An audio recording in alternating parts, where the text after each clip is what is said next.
time to be creative. What used to take 9 and 10 hours, I can now do in half an hour, 45 minutes. So I can sit back and just ask myself the what ifs. What if I do this? What if I try that? Let's try now a different grade on the color correction. In the past, I didn't have time to do that because I spent 9 hours editing this 4-hour interview down to 15 minutes. Now, with the help of ChatGPT and others, I can do it in literally a fraction of a time. But I still have the allotment of those many hours, so now I can have fun being creative in my editing. And instead of going, I gotta edit today, I go, I get to edit today. Yeah. I get to edit today. And it's reflecting on my work. The work is getting better. Not because AI is making me better, but because AI is freeing my time. And to me, that's the benefit of AI. Not just for me, but for all of us, including broadcast. All right, so that's my philosophy in it.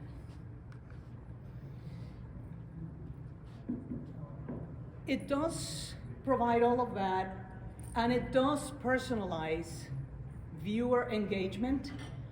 Because have you noticed how Netflix now starts suggesting things? That's all AI working through analytics and all of that. Not just Netflix, everything, right? It's like somebody told me that they didn't have Alexa in their house because they didn't want to be spied on while holding their cell phone. I'm like, it's so cute that you think they're not listening to everything you say. It's so cute. Anyway. All right, so AI and ML are here to stay. You guys know that, right?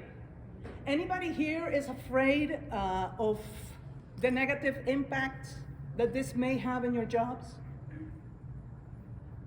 Right, right. I think that some people are going to lose their jobs, but I don't think those people will be video editors. You know? Who do you think what in the workflow do you think? I don't want to venture, but I think some producers might find themselves unemployed.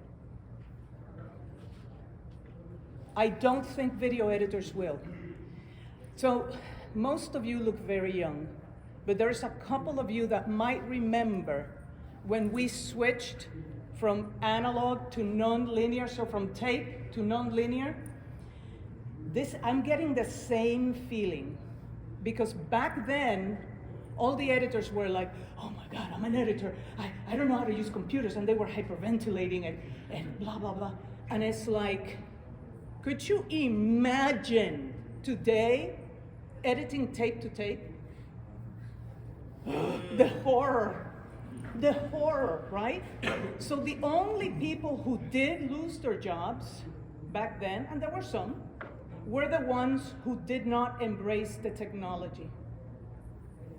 They lost their jobs. So obviously you're here, you are learning it, you're embracing the technology, you are okay. Seriously. I don't think that anybody that embraces the tools, knows how to use them, is going to lose their job. But their job will change. For the better, I may add. For the better. So I'm very positive. Other than the minor things that we mentioned already, which are not so minor, I'm being sarcastic. Other than those tiny little things like copyright and ethics and, tiny little things, I think we'll be okay. So I do embrace it. It has saved me time, and quite frankly, since AI became the thing, when was it, like a year and a half ago, something like that, it's done nothing but make me money. I'm like, bring it on, baby. I'm just saying. Wait, how? You have to explain how. Well, I teach it,